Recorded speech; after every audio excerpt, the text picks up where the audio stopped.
The galaxy was quiet, almost too quiet. In the dark corner of space, where stars grew cold and systems were forgotten, an ancient beacon blinked weakly in the void. It had not sent a signal for 1,000 years. Until now. The first pulse was faint, just a broken sound carried by radio waves. Most scanners ignored it, assuming it was debris noise. But in the Galactic Council's listening stations, the computers caught the message. A technician on duty looked up, frowning. The signal was old, older than any known species. It was repeating one line again and again. They are coming. No one knew who they were. The council summoned experts, analysts, and historians. The oldest archives showed that the last time such a message was heard, an entire sector had vanished. Civilizations had turned to dust. Fear filled the council chambers. Every empire decided to stay silent. No one dared to respond. But on a small blue world far away, Earth, a human listening array also caught the signal. It came through weak but clear. Inside the Terran Defense Command, alarms echoed as the message was decoded. Admiral Hayes stood before the holographic display, arms crossed, eyes fixed on the pulsing red light. "Origin?" he asked. "Outer Rim, Sector 92 Theta, completely abandoned for centuries," replied his communications officer. "Any known species still there?" "None, sir. System was declared dead 200 years ago." The Admiral stared at the message. "They are coming." Over and over. Each repetition made the words sound more like a cry for help than a warning. Other empires feared what lurked in the dark. But humans were different. They had a strange habit of running toward danger. "Prepare a task force," Admiral Hayes ordered quietly. "If someone's still out there, we'll find them." Within hours, the Terran ship Vigilant Dawn was loaded and ready. Its engines roared like thunder as it left orbit. The stars stretched into lines and the ship vanished into hyperspace. While they traveled, the crew gathered in the briefing room. The captain, a calm woman named Arlen, stood before them. "We're heading into a system no one has entered for centuries," she said. "We don't know what we'll find. But someone called for help, and humanity answers when others turn away." The crew nodded. Soldiers, engineers, scientists, all ready to face the unknown. For them, fear was not an excuse. It was a challenge. Days passed in silence as the Vigilant Dawn crossed the emptiness between stars. The closer they came to the signal, the colder space felt. Even the ship's sensors began to fail, as if something unseen was draining the energy around them. When they finally dropped out of hyperspace, the sight froze everyone on the bridge. The system was dead. 3 planets orbited a fading star, each scarred and broken. One world was split apart, its molten core glowing faintly. The second was covered in black clouds, lightning flashing through the dust. The third was gone, replaced by a drifting field of wreckage, shattered ships, metallic bones, and the remains of entire fleets. "By the stars," whispered one of the officers. "Focus scanners on the beacon," Captain Arlen said. "Let's find who's still calling." The signal led them to a small moon orbiting the first planet. An old outpost stood there, half buried, half destroyed. Yet somehow its distress beacon still blinked. Arlen sent a landing team. They descended through the silence and dust, their boots crunching over frozen soil. The air was thin and cold. The outpost door was locked, but one human marine slammed it open with powered armor. Inside, the corridors were dark. Flickering lights revealed writing on the walls. Strange circular symbols burned deep into the metal. It looked like someone had tried to leave a warning. "Captain, we found movement," one soldier reported. 3 life signs, barely alive. In a hidden room, they discovered 3 aliens huddled together. Their skin was pale, their eyes wide with fear. When they saw the humans, they began to cry out in a trembling voice. "You came. You actually came? Who attacked you?" The captain asked gently. The eldest survivor looked at her with shaking hands. "It was the dark, the thing that eats light. We tried to hide, but it found us. What is it?" "We called it the Devourer," the alien whispered. "It does not kill for hunger, it kills because it must. Every star it touches dies. Every ship it finds becomes part of its shadow." Before the captain could ask more, the ground trembled. The lights flickered. The human sensors screamed with warnings. Massive energy spikes appeared on their scanners, something moving near the surface. Everyone back to the ship. Now, as they ran through the outpost halls, a low, unnatural sound filled the air. Like metal twisting and breathing. The temperature dropped. The air turned heavy. From the cracked ceiling, black mist began to flow down, thick and alive. It pulsed like a heart. "Move, move!" shouted the commander. The humans fired their rifles. Bright blue plasma bolts tore through the darkness, but the mist absorbed the light like water swallowing fire. The team barely made it back to their shuttle. Engines roared, lifting them away from the moon. From orbit, the captain watched as the darkness spread across the surface, swallowing the outpost completely. "Ma'am," said her officer quietly, "whatever that is, it's not just a storm." Arlen stared at the growing shadow. "No," she whispered. "It's something worse." As the vigilant dawn turned toward the nearest planet, the ancient beacon fell silent once more. But in the heart of the darkness, deep beneath the ruins, something opened its eyes for the first time in centuries, and it was hungry. The vigilant dawn floated in orbit above the broken moon, its hull glowing faintly under the dying light of the system's fading sun. The crew stood in silence, watching the darkness spread across the moon's surface like a living wound. What they saw below defied logic. Shadows that moved against the light, forming shapes that looked almost alive. Captain Arlen gripped the rail. "Get us clear of the moon's orbit. Keep sensors locked on that thing. I want every scan possible." But the sensors were already struggling. The energy readings kept spiking, then vanishing. The ship's computers froze, unable to process what they were detecting. It was as if the darkness wasn't there and was there at the same time. Lieutenant Oren frowned at his console. "Captain, radiation levels are climbing, but there's no source. It's like the darkness itself is emitting it." The captain's voice stayed steady, though everyone could hear the unease behind it. "Log it. We're not leaving until we find out what caused that distress signal." As the ship repositioned, the crew's communication screens flickered. For a brief moment, a strange whisper filled the speakers. It wasn't a voice, more like a chorus of static, echoing across dimensions. Then one word came through clearly. "Hungry." The bridge went silent. "Run that through translation filters," Arlen ordered. "It's not language," the AI replied. "It's intent." Everyone exchanged looks. Even in the age of interstellar travel, no one had ever heard a signal that carried emotion. Hours later, the captain ordered a recon flight. Two smaller crafts, Falcon 1 and Falcon 2, were sent to survey the nearby planet, once known in the archives as Ilarion Prime. It had been home to billions before it fell silent centuries ago. The shuttles descended through clouds of ash. The cities below were nothing but graveyards. Towers turned to skeletons, oceans turned to glass. The crews reported no movement, no life, no power. Then Falcon 2's pilot gasped. "Captain, I think you need to see this." On the planet's surface, deep within the ruins of a massive city, stood a monument of black stone. But it was moving. Not collapsing, moving. Its shape rippled like liquid shadow, changing form as if it were alive. Around it, strange metallic fragments floated in the air, orbiting it like moons. Suddenly, every monitor on the vigilant dawn went black. "Power fluctuation," shouted engineering. "It's draining our reactor."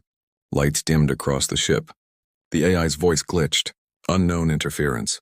Source, originating from planet surface." The captain clenched her jaw. "Bring them back. Now." On the surface, Falcon 1 and 2 tried to pull up, but the air itself began to shimmer. The pilots felt pressure in their heads, like someone whispering directly into their thoughts. "Don't leave." Falcon 2's system shut down mid-flight. The craft dropped like a stone, slamming into the ground. Falcon 1's pilot screamed into the comms. "They're gone! Something's pulling us." Then static. The vigilant dawn lost both signals. "Send rescue drones," Arlen ordered. But before the drones could launch, something new appeared on the scanners. A massive wave of energy surging up from the planet, like a storm made of pure void.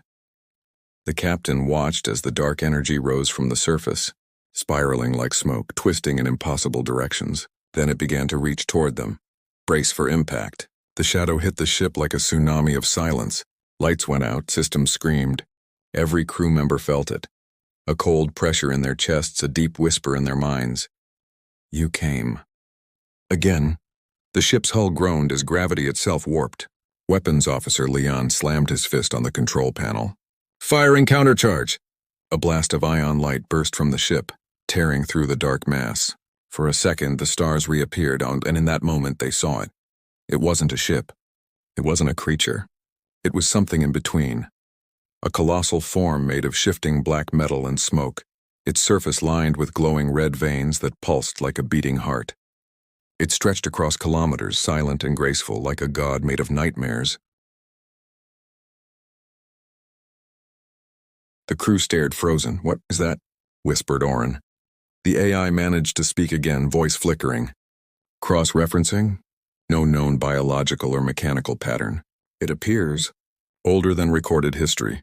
The captain exhaled slowly. This must be what destroyed the system. As the creature turned its massive, featureless head toward them, every light on the bridge dimmed again. For a heartbeat, the entire ship went silent. And then, through the hull, a deep vibration passed. It wasn't sound. It was something felt. "You cannot stop the hunger." The words echoed in their bones. Then the creature began to move, slowly drifting toward them, ignoring gravity, ignoring space itself.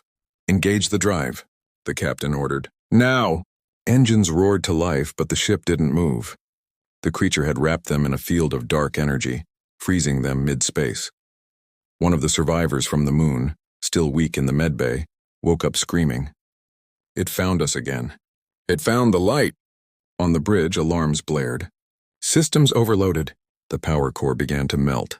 Captain Arlen stood straight, eyes fixed on the massive shadow. "This thing wants energy. It feeds on light. Then we'll give it more than it can handle." She turned to engineering. "Prepare a full reactor pulse. Maximum output. On my mark." "But Captain, that's an order." The ship's engines glowed white-hot. The creature hesitated, as if sensing danger. Arlen raised her hand. "Now!" The vigilant dawn unleashed a blinding burst of light, brighter than a sun.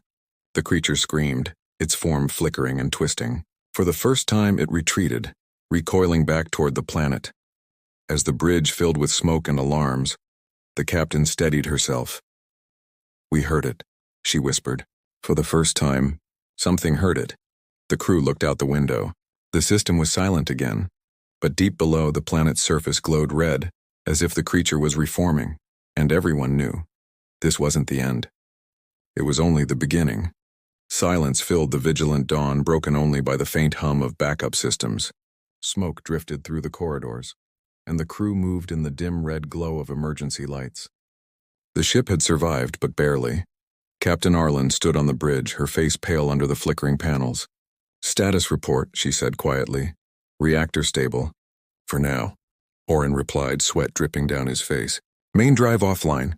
Shields at 12%. We hurt that thing, Captain, but it's still out there." Arlen looked at the black planet below. Through the viewport, the shadow still pulsed like a heartbeat. Each pulse dimmed the nearby stars. Whatever it was alive and angry. "Then we just made it notice us," she said. Deep beneath the planet's surface, the devourer stirred. It was not a creature of flesh or thought. It was hunger given form. It remembered the pain, the light that had burned it, and it wanted revenge. The ground cracked open. A wave of energy rippled through space, bending gravity, shaking the vigilant dawn like a leaf in a storm. "Captain, we're detecting movement from the planet," Oren shouted. "It's coming up fast." The entire bridge shook. Lightning-like tendrils of dark energy shot up through the void, wrapping around the wreckage of old alien ships. One by one, those ships reactivated. Empty husks now moving as puppets under the Devourer's control. Hundreds of ghost ships rose from the planet's surface, engines burning black fire. The human crew stared in horror. Contact count. "Over 300, said the tactical officer. "They're all moving toward us. Get the weapons online," the captain ordered. "I don't care if you have to power them manually. Get them ready." The crew worked fast. Sparks flew, circuits overloaded, but humans were stubborn creatures. They had faced extinction before and never bowed to it. Soon rail cannons powered up with a low growl. Turrets rotated, locking onto the swarm of possessed ships. "Fire!" The first volley of slugs tore through the darkness, each hit erupting in bursts of white light. Alien ships exploded one after another, but for every one that fell, two more appeared. "They're closing in." The vigilant dawn shook violently as debris smashed against its hull. In the chaos, a sharp beeping filled the room. Oren looked at his console. "Captain, the main power lines are being drained again. The creature's absorbing our energy through the wreckage. Cut all non-essential systems," Arlen ordered. "Route everything to propulsion." The AI flickered to life, voice trembling. "Captain, If we leave now, it will follow. It marked us. We're the light it hungers for. Arlen took a slow breath. Then we won't run. In the medbay, the 3 alien survivors huddled together, terrified. One of them grabbed a human medic's hand. You cannot fight it. We tried for centuries. It never stops. It always returns. It is death itself. The medic looked down at him. Maybe, he said softly. But humanity has a habit of punching death in the face. The alien blinked in confusion. Punching? Before he could ask, alarms blared again. The devourer had fully emerged. From orbit, it looked like a shadow swallowing the horizon. Its form shifted constantly, 1,000 eyes, 1,000 mouths, and yet none stayed in one shape for more than a second. Its roar was silent, but it echoed through every frequency, every mind. The bridge's windows darkened automatically, unable to bear the brightness of its aura. Yet the crew could still feel it watching them. The captain opened a private channel to command. Admiral Hayes, this is Captain Arlen. We've engaged an unknown class extinction entity. It consumes energy and matter. We've confirmed it's responsible for the collapse of this system. Static filled the channel. Then a faint voice came through. Acknowledged, Captain. Reinforcements are on the way, but it'll take days to reach you. Days? Arlen whispered. We don't have hours. She turned to her crew. All right, listen up. We can't kill this thing by running or shooting. We have to outsmart it. The engineer raised an eyebrow. Outsmart a monster that eats stars? Arlen gave a grim smile. Exactly. In the engineering bay, the humans began working on a desperate plan. The ship's nuclear reactor was strong enough to power a city, but if they overloaded it, it could mimic a dying star's energy signature. If we can lure it close, Arlen said, we might trigger a self-detonation that collapses the planet's gravity well. It might trap the creature long enough for reinforcements to arrive. Captain, Oren said quietly, that explosion would kill us too. Arlen met his eyes. If this thing gets out, it'll kill everything. I'll take those odds. The crew didn't argue. Humanity was strange like that. When others ran, they built traps. When others prayed, they prepared. Minutes later, the vigilant dawn descended closer to the planet. The ship's damaged engines screamed, plasma trails marking their descent. The reactor core glowed brighter, feeding a growing pulse of light. The creature turned its massive form, sensing the power. Its 1,000 red eyes focused on the Terran ship. Oren swallowed hard. It's coming right for us. Good, Arlen whispered. Let it come. The reactor reached critical levels. The lights on the bridge flickered. Systems failed one by one, but the captain stood tall. Through the viewport, the creature filled the sky, vast, endless, beautiful in its horror. It opened a mouth that wasn't a mouth, revealing swirling darkness within. Arlen smiled faintly. You want light? Come and get it. She slammed her hand on the console. A blinding pulse erupted from the ship, brighter than a star being born. The shockwave hit the creature head-on. It screamed, a terrible, distorted sound that echoed through the void. The planet beneath cracked apart, molten rivers bursting into space. The vigilant dawn was thrown upward by the blast, tumbling violently. Alarm screamed as systems shut down. When the light finally faded, the crew opened their eyes. The planet was gone. The creature had vanished, but the space around them still shimmered faintly like a ripple in reality. It's gone? Oren whispered. Arlen stared into the dark. Her voice was cold. No, it's hiding. It's hunting again. The shadow of the devourer was gone from sight, but far beyond the wreckage. In the deep black between stars, something stirred. The hunter had awakened, and this time, it knew the name of the species that heard it. Humanity. The vigilant dawn drifted through the ruins of a dead world. Its hull was cracked, engines bleeding plasma into space, but it was still alive. Barely. The creature was gone, yet every scanner showed strange readings like echoes of its presence. Captain Arlen stood on the dark bridge, her reflection flickering in the shattered glass. The silence was heavy, filled only by the soft hum of dying power systems. Then a transmission came through. Faint, broken, but unmistakably human. Terran command to Vigilant Dawn. Hold position. Reinforcements inbound, her chest tightened. They had been alone for so long that hearing another human voice felt unreal. She looked around at her crew, tired, bruised, but smiling for the first time. Oren exhaled. They're actually coming for us. Arlen nodded. No, they're coming for it. Across the galaxy, the Terran fleet moved like a tide of steel and fire. Dozens of battlecruisers, carriers, and dreadnoughts surged into the dark system, led by the TSS Resolute, Earth's flagship. Admiral Hayes stood at its command deck, his face lit by the glow of 1,000 tactical displays. "Open a secure link to the Council," he ordered. Within seconds, holograms of alien leaders appeared before him. "Nervous, pale, afraid, Admiral Hayes," one counselor hissed. "You have entered a quarantine zone. No fleet has ever returned from there." "Then it's a good thing we're not like you," Hayes replied coldly. "We're not here to hide. We're here to finish this."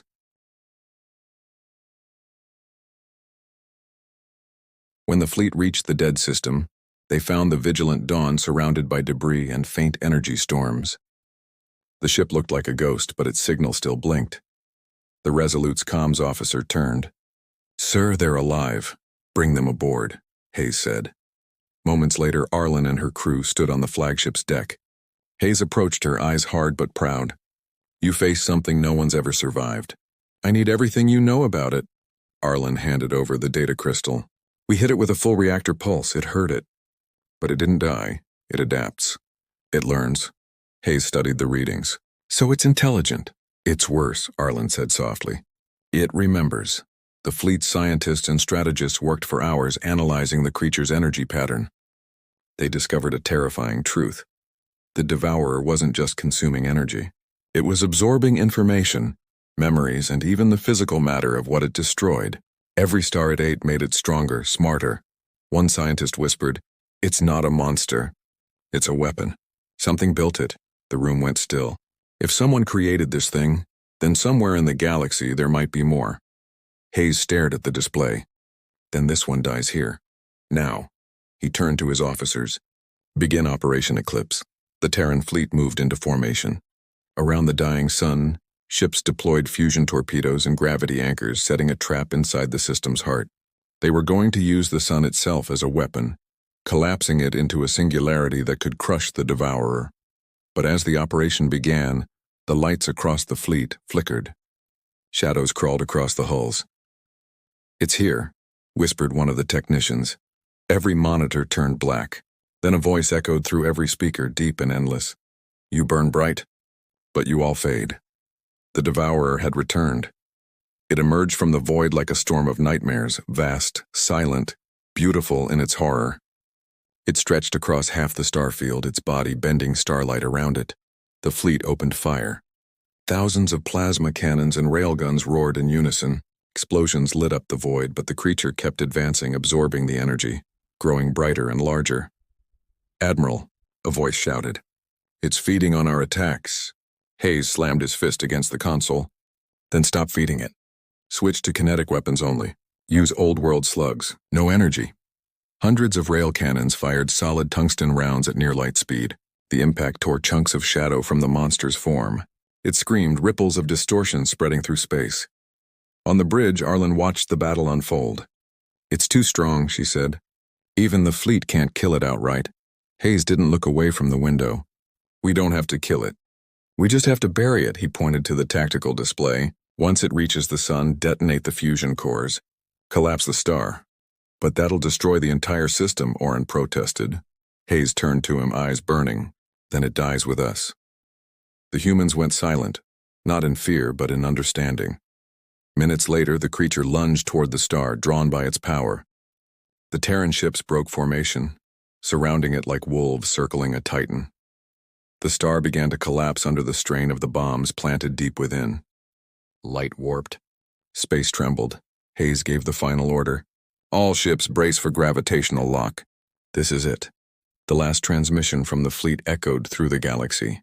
For every voice that cried for help, humanity answers. The sun imploded. Light vanished. For a moment, the entire sector fell into perfect silence. Then came the explosion, not of heat, but of gravity. A black hole was born, swallowing everything. The creature screamed as it was pulled in, its form stretching, tearing, fading into nothingness. When the glare faded, the system was gone. Only a silent void remained, and at its edge, a few Terran ships barely clung to life. The galaxy watched through distant sensors, stunned. The humans had done the impossible. They had destroyed a god. But deep within the darkness of the newborn black hole, something flickered. A pulse, faint but steady, and far away, in the cold depths between galaxies, another beacon, one just like the first, began to blink. The war wasn't over. It had only just begun. The star was gone. The system, once filled with burning suns, living worlds, and voices, was now a black wound in space. Where light had once danced, only the quiet pull of a newborn singularity remained. The Terran fleet floated at its edge, broken, silent, scarred. Of more than 60 ships, barely 12 still answered signals. The rest were gone, swallowed by the collapsing sun and the beast they had trapped inside. Admiral Hayes stood on the shattered command deck of the TSS Resolute, staring into the void. The black hole shimmered like a dying ember, light twisting around its hungry center. "Sir," said a young officer quietly, "the creature's energy pattern has faded completely. We think it's gone." Hayes didn't blink. "It's never gone. Nothing that old dies easy." On the outer edges of the system, the vigilant Dawn drifted, barely operational, its hull marked by burn scars and black residue from the Devourer's energy. Captain Arlen sat alone on the bridge, a bandage on her arm, watching the aftermath. "Status?" she asked softly. Oren's tired voice came from behind her. "Power at 20%. Food supplies low, but we're alive," she smiled faintly. "That's enough." But deep inside, she felt it. The same whisper that had haunted her since the moon. A presence, faint but constant, brushing against her thoughts like static. "Do you feel that?" she asked. Oren frowned. "Feel what?" "Like something's watching." Before he could answer, the ship's AI flickered back online.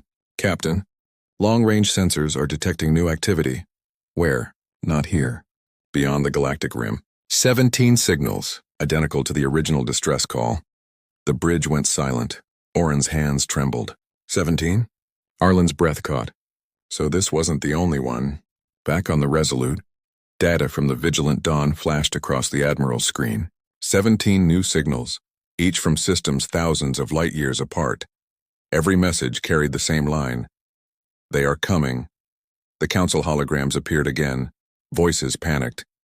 "You cannot fight 17 of them. Withdraw, abandon the outer colonies." Hayes glared at them. "You hid while others screamed. You ran while worlds died. That's not humanity." He leaned forward, voice hard as steel. "We don't run." Then he turned to his officers. "Send a full transmission to every Terran ship, every colony, every outpost. They need to hear this." Across human space, the message echoed through radios, relays, and beacons. Miners on distant moons stopped their drills. Soldiers stood still. Children stared up at the night sky as their parents listened in silence. Admiral Hayes's voice was calm, steady, and full of fire. "This is not the first time the galaxy has faced darkness, and every time the others hid. But we humans were born in darkness. We tamed it. We burned it. We are the light they fear." He paused. The stars outside the window glimmered faintly. "They think they can consume us. They think they can devour the flame of humanity. But we are not a candle, we are a wildfire. And this time, the galaxy will burn brighter than ever before." In the days that followed, Earth became a storm of activity. Shipyards lit up across every world. New warships were built, larger, stronger, faster. Engineers fused alien and human technology, crafting weapons that could bend gravity, split light, and trap stars themselves. The project was named Dawnfire. The idea was simple and terrifying. Turn the sun's energy into a weapon powerful enough to annihilate even a devourer. Humanity would not just defend, they would hunt. While the Council begged them to stop, humans prepared. And then one night, as Earth's moon shone silver, something appeared in the sky. A ripple of light like a tear in space. From it came a voice. Soft, distant, almost human. "You should have stayed in the dark." Then stars began to disappear. One after another, 17 systems went silent. The Devourers were moving. When the first swarm reached the Orion expanse, humanity was ready. The combined Terran fleets stood in formation, thousands of ships stretching from one horizon to another. Carriers released drones like metallic fireflies. Dreadnoughts charged railguns larger than cities. The Dawnfire array glowed like a second sun. Captain Arlen stood at her station aboard the new flagship, TSS Valiant, her voice steady over the intercom. "Remember what we fight for," she said. "Not for glory, not for vengeance, for every world that cried for help and was forgotten." A deep rumble echoed through the fleet as the first devourer appeared. A vast shadow gliding between the stars. Behind it, more followed, shapes as large as planets. Humanity faced extinction again. But this time, they were not afraid. "Fire the Dawnfire," Hayes ordered. The weapon unleashed a beam of pure solar energy, white and endless. It struck the first devourer, tearing it apart in a burst of burning light. The second followed. Then the third. The darkness screamed and recoiled. All across the fleet, humans cheered. But the celebration was short. The remaining devourers merged together, forming something even greater. A single mass so large it blotted out the stars. The final battle began. Ships burned. Planets shook. Space itself tore. Yet humanity kept fighting, refusing to fall. When the last of their weapons failed, the soldiers switched to manual controls, ramming their ships directly into the monster's heart. And in those final moments, Admiral Hayes' voice echoed one last time. "If we must burn, we'll burn bright enough to be remembered forever." The Dawnfire array overloaded, collapsing an entire star cluster into a storm of light. The explosion was seen across half the galaxy.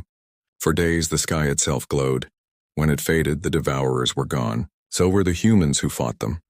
Centuries later, travelers from distant worlds would visit those dead systems. They would find ruins, drifting ships, and one last message still playing endlessly from a surviving beacon. Distress signal resolved. Unknown threat neutralized. Humanity answered. And every species that heard it would whisper the same words, half in awe, half in fear. When the stars screamed for help, it was humanity who answered.